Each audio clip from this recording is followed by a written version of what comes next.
అక్కడ శాంతియుతంగా దీక్ష చేస్తున్నారు. ఆ శాంతియుతంగా దీక్ష చేస్తున్నటువంటి సందర్భంలో ఈ యొక్క పనికిమాలిన ప్రభుత్వం, ఈ యొక్క చేతగాని ప్రభుత్వం వాళ్ళపైన విచక్షణ రహితంగా లేదో పాకిస్తాన్ టెర్రరిస్ట్ లాగా వాళ్ళు విచక్షణ రహితంగా కొట్టడం జరిగింది.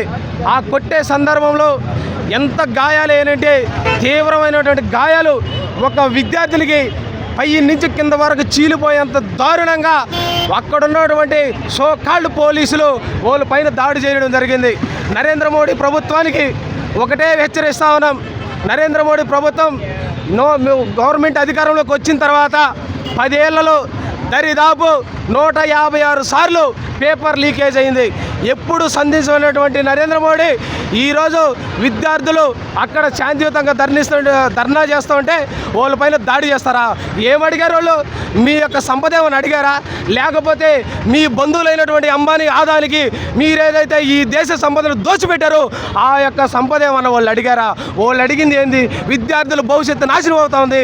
ఆ యొక్క విద్యార్థుల భవిష్యత్తు నాశనం అవ్వకుండా చూడమని చెప్పేసి అడిగితే దీనికి ఏదైతే కారకులైనటువంటి విద్యాశాఖ మంత్రి ఉన్నారో వాళ్ళని రాజీనామా చేయమంటే మీరు వాళ్ళపైన దాడులు చేస్తారా? వాళ్ళు విచక్షణ రహితంగా కొడతారా? ఈరోజు ఒక మెడిసిన్ విద్యార్థిని ఆత్మహత్యకి మీరు కారణం అవుతారా? ఖబర్దార్ నరేంద్ర మోడీ ప్రభుత్వం చెప్తా ఉన్నాం. ఈ యొక్క ఏదైతే ఈరోజు విద్యాశాఖ మంత్రి అని చెప్పుకున్నటువంటి ధర్మేంద్ర ప్రధాన్ ఉన్నారు, సిగ్గు లేకుండా మాట్లాడుతూ ఉన్నాడు. ఆయన 1997లో ఒరిస్సాలో మా ఏబీఈపీలో పనిచేసేటప్పుడు అప్పుడు అక్కడ ఉన్నటువంటి గవర్నమెంట్ ఇదే పేపర్ లీకేజ్ అయితే ఆయన సెక్రటరియట్కి దరిదాపు 1500 మంది విద్యార్థుల్ని తీసుకుపోయి ముట్టడించి పోరాడాడు.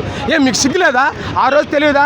1997లో ఇదే పేపర్ లీకేజ్ మీద పోరాడినోళ్ళు ఈరోజు ఆ పేపర్ లీకేజ్ మీద మిమ్మల్ని అడుగుతున్నారు. కానీ ఎందుకు వాళ్ళ మీద ఇంత వివక్షత చూపిస్తున్నారు? అంటే వాళ్ళు చదువుకునే విద్యార్థులనే. మీకు దమ్ముంటే మీ పైన ఉండేటటువంటి డబ్బు ఉన్నటువంటి నాయకులు మీరు ఏమైనా చేయగలరా? మీరు అదే డబ్బు ఉన్నటువంటి అంబానీ ఆదానికి లొంగిపోలేదా? కాబట్టి విద్యార్థులు ఏం చేయలేరనా? కాబట్టి గుర్తుపెట్టుకోండి, ఈ యొక్క ప్రభుత్వానికి, ఈ యొక్క ఎడ్యుకేషన్ మినిస్టర్కి ఒకటే చెప్తా ఉన్నాం. విద్యార్థుల్లో పెట్టుకున్నటువంటి ఏ ప్రభుత్వమైనా ఎవడైనా సరే బాగుపడినటువంటి చరిత్ర లేదు. కాబట్టి మీరు ఏదైతే విద్యాశాఖ మంత్రి ధర్మేంద్ర ప్రధాన్ ఉన్నారో వెంటనే మీ యొక్క నైతిక బాధ్యత వహిస్తూ విద్యార్థులకి క్షమాపణ చెప్పి ఖచ్చితంగా